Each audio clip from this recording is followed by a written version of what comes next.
중등심화, 최상위 S 같은 중심화만 하고 넘어가면 안 되나요?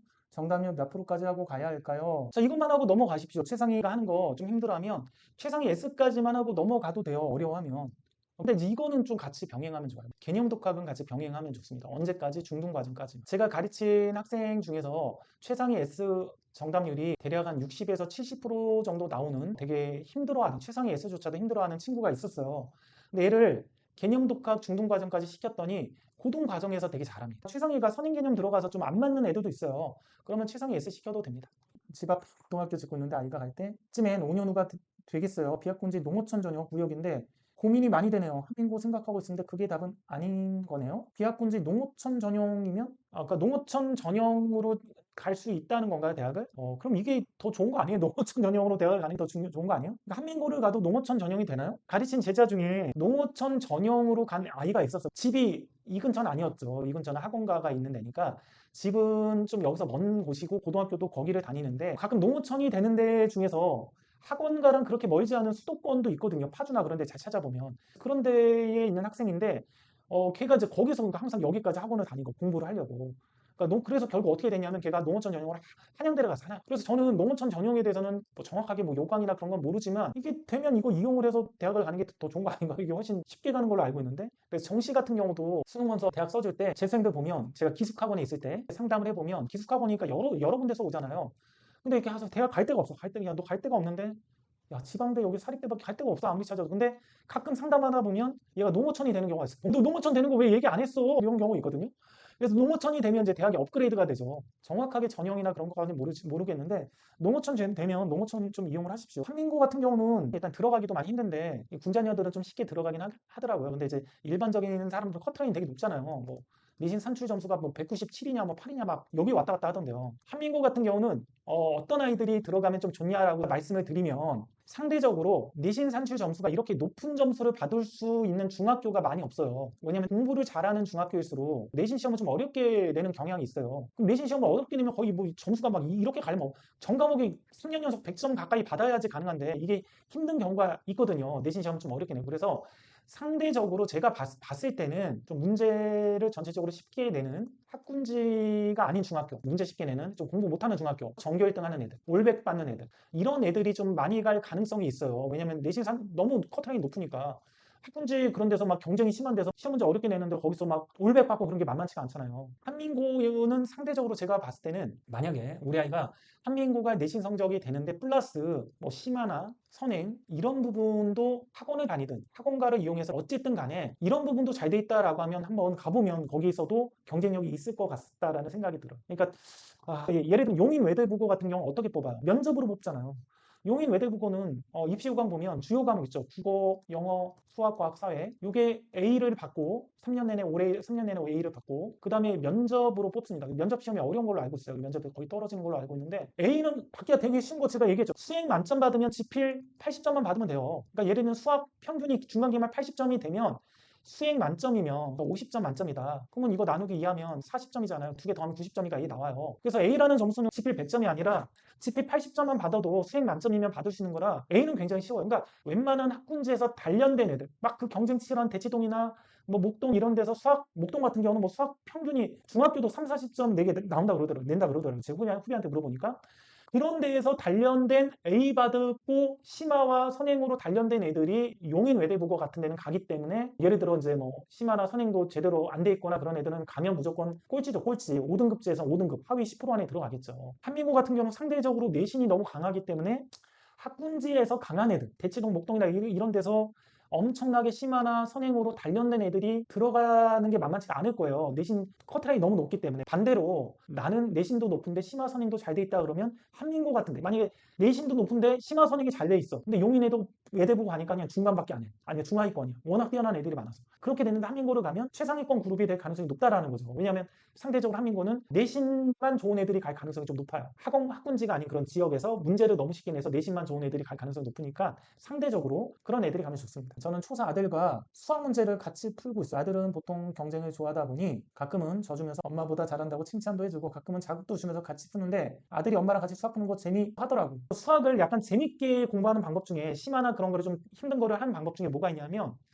토론하면서 푸는 게 있어요. 토론하면서 같이 푸는 거. 러시아 같은 경우는 동아리라는 게 있거든요. 지금도 있는지 모르겠는데 동아리라고 해서 학생들을 묶는 거죠. 묶어가지고 어려운 문제를 던져주면 그 그룹들이 같이 토론을 하면서 풉니다. 러시아 수학 문제집 있잖아요. 러시아 경시 문제집. 경시 문제집 중에 동아리라는 그런 문제집을 번역해서 갖고 온 게 되게 유명한 책이 있었어요. 그래서 심화를 하는 방법 중에 혼자서 끙끙대서 하는 방법도 있죠. 물론 혼자서. 자, 이런 방법도 있지만 재미있게 공부하는 방법 중에 같이 토론하면서 풀면 정말 재밌어요. 같이 토론하면서. 하나씩 아이디어를 내본 다음에 좋은 아이디어 그렇게 한번 해볼까 해서 토론하면서 같이 풀면 아이들도 재밌고 선생님도 재밌고 그렇습니다. 엄마가 이렇게 같이 해주면 정말 좋아요. 그러니까 엄마 미리 숙지했다가 같이 이제 토론하면서 푸는 거죠. 강의식 수업할 때는 오래 다닌 애들이 있어요. 오래 다닌 애들, 한 5년씩 다닌 애들. 이런 애들 이제 고3 되면 아이들하고 이제 킬러 문제나 준킬러 문제 이렇게 같이 풀거든요. 재수종합반에서 수업을 하면 이런 킬러나 준킬러를 풀 때 그냥 시나리오대로, 그러니까 시나리오 있잖아요. 문제 푸는 인간 강사들 같이 시나리오대로 쭉 해서 풀어주는 걸 좋아해요. 애들이. 왜 좋아하냐면 그렇게 해서 그냥 습관 들고 이렇게 해서 그냥 암기하려고. 암기하는 데 익숙해져가지고 아이들이. 풀이 암기하고 이렇게 공부하거든요. 제가 5년 정도 가르치고 그랬던 애들은 같이 이렇게 공부하는 게 습관이 돼서 고3 돼서 준킬러 킬러 문제 풀 때 저랑 토론해서 풉니다. 그러니까 저도 이제 미리 안 풀어보고 아이들하고 같이 푸는 거죠. 야, 여기 그 실마리를 찾아가면서 푸는 거야, 아이들하고. 같이. 아이들이 뭐, 선생님, 요런 거 이용할 수 있지 않아요? 그럼 그것도 해보고, 아니면 또 저도 해보고 그러면서 아이들이 뭘 배우냐면, 이렇게 시나리오대로 처음부터 끝까지 이렇게 수업을 하게 되면, 아이들이 문제 해결하는 그 방법을 잘 몰라요. 그냥 시나리오대로 이렇게 하면 이렇게 해서 풀리는구나, 라는 것만 아는 거고, 잘 모릅니다. 근데 실제로 나도 그 문제를 안 풀어보고 아이들도 안 풀어본 상태에서 같이 토론하면서 풀면, 정말 무에서부터 시작해서 답을 찾아가는 과정을 이것도 해보고 저것도 해보면서 문제의 어떤 이런 실마리가 있는데 이거 한번 이용해 볼까 해서 거기서 해보니까 어떤 성과를 얻고 여기서 이만큼 성과 얻었으니까 여기서 이렇게 해볼까 해서 이렇게 해서 실제 문제를 답을 얻어가는 시행착오를 거쳐서 답을 얻어가는 그 방법 자체를 배워요. 그래서 이게 되게 괜찮은 방법이에요. 가르치는 사람도 재밌고 공부하는 애도 재밌는 거 서로 재밌어 서로. 그리고 아이들도 그냥 해설지를 보거나 강의를 듣거나 설명을 들으면 그냥 시나리오를 듣는 거지만 이렇게 하나씩 토론하면서 풀면 정말 문제를 풀어가는 그 과정, 설계하는 과정 자체를 직접 체험하는 거죠. 초사 여학 꾸준히 최상위 수학 한 권 식으로 개념 독학하고 한 학기 예습만 해오다가 5월부터 5학년 거 하는데 교과서 사서 혼자 읽어보고 최상위 올해 시행하고 있습니다. 쭉쭉 하고 있어요. 하이레벨도 단원마다 75% 90% 이렇게 되고 있어요. 그런데 개념 유형이나 응용 문제집 안 풀리고 바로 최상위만 하는데 충분할 거 내년부터 중1 거 하려고 계획 중에 있어요. 최상위 하는데 응용이나 유형을 안 하고 하는데 충분할까요? 라는 질문입니다. 충분합니다. 그러니까 항상 개념에서 바로 심화를 넘어가야 아이가 어려워하면 중간에 뭔가 넣어야죠. 중간에 응용 넣든 준심화를 넣든 그렇게 해야 되는데 어쨌든 이걸 극복한다면 이렇게 했을 때가 문제 해결력이 제일 높아집니다. 그래서 이렇게 가는 게 좋아요. 언제까지 이렇게 가는 게 좋냐면 만약에 아이가 실력이 된다면 중등 과정까지 이렇게 가면 정말 좋습니다. 고등 과정부터는 이제 양치기가 돼야 돼요. 고등 과정은 내신을 훈지 그런 데서 내신에 대한 경쟁, 내신에 대한 완성도를 높이기 위해서는 유형도 많이 알아야 되고 준심화도 알아야 되고 하여튼 개념이 활용되는 여러 가지 모든 것들을 다 알아야 되기 때문에 이때는 응용도 풀고 유형도 풀고 개념도 풀고 준심화도 풀고 심화도 풀고 다 하는 게 중요한데 중학교 과정까지는 개념하면서 심화해도 내신 문제가 그렇게 어렵지 않게 되기 때문에 내신 대비할 때 뭐 유형 교재를 푼다든지 그렇게 해도 되기 때문에 중등 과정까지는 끌고 갈 수 있으면 이렇게 가는 게 좋고요. 만약에 중등 과정 이렇게 하면 힘들면 중간에 뭐 응용을 하나 넣어야 되죠. 센서 같은 거. 이거는 괜찮아요. 빠르면 중등 과정, 늦으면 고등 과정부터 유형이나 응용을 준심화까지 충분히 하고 가는 게 좋다. 자, 선생님 안녕하세요. 초사 집에서 공부하는 성대나 KMC는 아니더라도 KMA나 HME 같은 시험을 응시하고 준비하는 것도 도움이 될까? 아니면 선행을 나가는 것이 더 나을까요? 그러니까 항상 핵심이 이거 아이가 좋아하고 그러면 한번 시켜보세요. 동기부여가 되니까. 문제도 또 상대적으로 어렵지 않잖아요. KMA나 HME 같은 거는 문제도 어렵지 않고 그러니까 좋아하면 준비시키고 보는 것도 나쁘진 않다. 이렇게 정리하겠습니다. 초남아입니다. 현재 엄마표로 6- 최상위 S 하는 중인데 개념 원리랑 원리셈 예비 중동으로 중1 조금 시작하고 있어요. 최상위 S 끝나면 초동은 어떤 걸로 복습하면 좋을까요? 중1 수학은 어떻게 이끌어져야 할지 고민입니다. 이사 계획 있어서 진학 후 학원을 보낼까 하고 있어요. 엄마표로 6- 초남아 6- 최상위 하고 있는 거죠. 6- 최상위 하면 더 이상 할 것도 없죠. 초등학교 거는. 만약에 마무리를 뭐 할까가 걱정이라면 제가 쓴 거 한 권으로 초등 수학 끝. 중등 과정 하면서 서브로 쓰면 되거든요. 부교재로 아이들 한번 쭉 읽으면서 초등 정리하는 거. 이거 하고 그 다음에 중등 수학 그대로 나가면 됩니다. 중1 조금 시작하고 있고 지금 초 남아니까 제가 잡아줬던 로드맵대로 가십시오. 개념하고 유형을 일단 하시죠. 개념하고 유형. 심화까지 했으니까 개념은 개념 원리 정도 바로 시작하고 유형은 생수학 정도 이렇게 하시고요. 이렇게 해서 선행을 그냥 쭉 빼세요. 그 다음에 현행 복습할 때 일품 아니면 블랙라벨 정도 이렇게 복습하는 로드맵으로 가시면 돼요. 그러니까 아이가 좀 우수하면 이제 심화까지 같이 하면 되지만 중동은 어느 정도 선행 속도를 좀 뽑아야 되는 과정, 중동부터는 좀 뽑아야 되거든요. 아이가 특별히 우수하지 않다. 최상위가 질문이 안 나올 정도면 심화까지 하고 최상위가 그래도 아이가 하이레벨에서 질문 좀 나온다 그러면 이 로드맵대로 가면 제일 무난합니다. 현행 때 이제 중심하는 심화하는 로드맵. 자, 제가 수포자인데 초3 아들 집 공부하고 있어요. 아이들 덕에 저도 수학 공부하고 있어요. 초등 수학도 응용 문제는 생소하더라고요. 그렇죠. 저희 두 아이 3학년 나누면서 어려워하네요. 첫째도 둘째도. 5학년 지금 분수의 늪에 빠져있어요. 3학년은 독서가 안 되고 있어서 선생님 책 보고 독서가 먼저 다 깨닫고 열심히 시키려고. 근데 초3 남아 독서 쉽지 않아요. 사고력 수학 도움 되려나요? 초3 때 아직 희망이 있으니까 이때 좀 헌신적으로 책 읽어주세요. 책 많이 안 읽으면 어떻게 되냐면 아들 그 헌신적으로 책 못 읽어줬다가 정말 제가 뼈저리게 누나들하고 그 차이들이죠. 언어 능력의 차이. 언어 능력의 차이로 인한 학습 능력의 차이를 지금 중학교 2학년 때 뼈저리게 느끼고 있습니다. 독서만 제대로 잘해도 중등과정 내신 홍공으로 거의 90점 이상 받거든요, 아이들이. 그래서 저는 초3이면 아직 책 읽을 때니까 엄마 말 들을 때잖아요. 쿠폰을 많이 주든 어떻게든 간에 일단 책 재미에 빠지게끔 포기하지 마시고 좀 헌신적으로 해야지 사춘기 때 편합니다. 사춘기 때 돈도 더 많이 들고 어머님도 보통 그러잖아요. 맘카페 보면 고등학교 2학년쯤 되면 해탈이 된다라고 하거든요. 어머님들이. 그러니까 고등학교 2학년 때쯤 되면 이제 다 받아들이는 거죠. 다 받아주면서 해탈이 되면서 성찰합니다. 엄마들도 성찰해서 한 단계 정신적으로 업그레이드가 되는 거죠. 집착을 놓고 모든 것들이 내 맘대로 되는 건 아니구나 그런 것을 깨닫게 되는 거죠. 그렇게 하지 말고 지금 초3 때는 아이 조금 희망이 있고 어리니까 잘 해가지고 독서는 꼭 잡으십시오. 초이나마 올해 3회부 통공으로 주사위 1시간씩 공부하고 있어요. 현재 디딤돌 기응은 2학년 1학기 끝내고 정답률이 7, 90점대고 심화 유형 문제는 50% 정도입니다. 틀린 문제 숫자를 바꾸면 또 틀리는 경우가 많아서 최상위는 바로 못하고 왕수학 실력과 문해기 원리 추가했더니 90에서 100점 정도가 나옵니다. 여름방학에 최상위 2-학기를 하려고 생각하고 있어요. 이런 구조로 해도 될까요? 점수대나 이런 부분이 잘 안 나오는 상황인 거죠, 아이가. 그죠? 아이가 지금 수학 힘들어하고 이런 상태에서 이렇게 양도 많이 풀리고 그러면 조금 수학 지쳐하거나 그럴 수도 있으니까 좀 초1, 초2까지는 좀 수학의 재미를 느낄 수 있는 것들, 조작체험, 보드게임, 뭐 그런 것들, 사고력 수학 재밌게 하는 거 좀 쉬운 걸로 조작체험 하는 거 그런 거 하면서 수학에 대한 좋은 정서를 좀 갖게 하고 남는 시간에 책도 많이 읽고 그렇게 하는 거를 좀 추천을 많이 돼. 이게 장기 레이스거든요.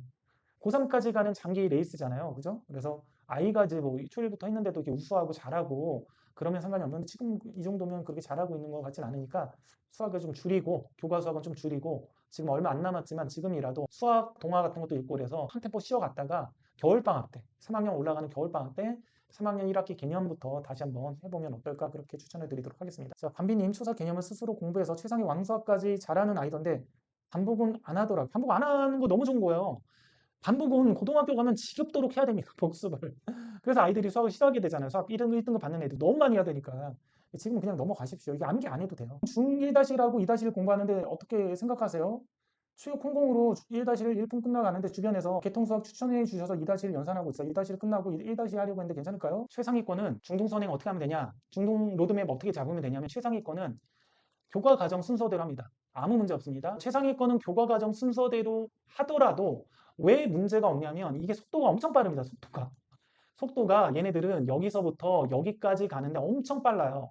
엄청 빠르기 때문에 아무 문제가 안 돼. 아무 문제가 안 되기 때문에 이렇게 가는 걸 추천하고요. 그 다음에 교재도 최상위권은 교재도 얘네들 빨리 풀어. 그러니까 개념 교재 하나, 그 다음에 응용 교재 하나, 심화 교재 하나 이렇게 세 권 구조로 갑니다. 최상위권. 그러니까 개념 교재는 개념 원리나 순만큼 추천하고요. 그다음 응용 교재는 생수학이나 A급 원리 해설이란 책 있어요. A급 원리 해설 이런 책들 추천합니다. 그다음 심화 교재는 저는 블랙라벨파예요. A급 같은 경우는 너무 선행 개념이 많아서 저는 별로고 현행 개념으로 한 블랙라벨 추천합니다. 자, 이 구조로 해서 최상위권은 순서대로 가도 아무 문제도 없고 진도도 빠르고 아무 상관이 없어요. 최상위권 이렇게 가십시오. 알겠죠? 자, 근데 문제는 이거예요. 상위권, 뭐 중위권도 마찬가지인데 상위권이나 중위권은 좀 더 효율적으로 해야 됩니다. 효율적. 왜냐하면 최상위권 같이 좀 뛰어나진 않기 때문에 효율적으로 해야 빠르게 심화까지 끝내는 얘네들을 어느 정도는 따라잡을 수 있기 때문에 제가 추천하는 거는 유사한 과정끼리 묶어서 하는 거죠. 1-1하고 2-1하고 자, 이 과정이 끝나면 1학년 2학기 자, 1학년 2학기 독립적인 과정입니다. 유사 과정 아니에요. 그 다음에 2학년 2학기 이것도 독립적인 과정이에요. 유사 과정 아니에요. 그 다음 3학년 1학기 공수원 자, 여기까지 하고 그 다음에 3학년 2학기 하고 그 다음에 공수2 이렇게 하면 됩니다.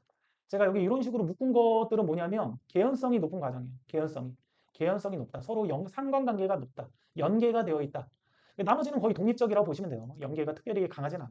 근데 어쨌든 우리가 상위권 같은 경우는 좀 더 효율적으로 하면 좋으니까, 그래야 얘네들 따라잡으니까 좀 더 효율적으로 하면 속도가 빨라지거든요. 그래서 그때는 이 순서에 맞게 이거 하고 이거 하고 이거 하고 요거 하고 요거 하고 요거 하는 거를 추천을 드리고, 교재는 어떻게 하냐? 개념과 응용만 나가라. 선행할 때는 개념과 응용만 나가면서 진도를 쭉 뺐다가 현행 복습 때 준심하나 심화를 해라. 상위권이 이렇게 가면 당연히 그 밑에도 다 이렇게 가는 게 낫겠죠. 그 밑에 중하위권도 이 순서로 가는 게 효율적입니다. 최상위권, 극상위권 애들을 따라잡기 위해서는 이렇게 하면 좀 더 시간이 빨라져요. 진도 나가는 시간 확보가 높습니다. 자, 이렇게 나가시면 좋습니다. 제가 쓴 중등수학 한 권에라는 책이 있습니다. 그 중등 3년 과정의 개념을 개통식으로 묶은 거예요. 개념만 풍부하게 개통식으로 한번 정리하고 문제집을 따로 풀겠다. 개념 이거 정리하고 문제집을 뭐 센수학이나 이렇게 풀겠다라고 하면 제가 쓴 문제집 사가지고 개통별로 공부해도 괜찮습니다.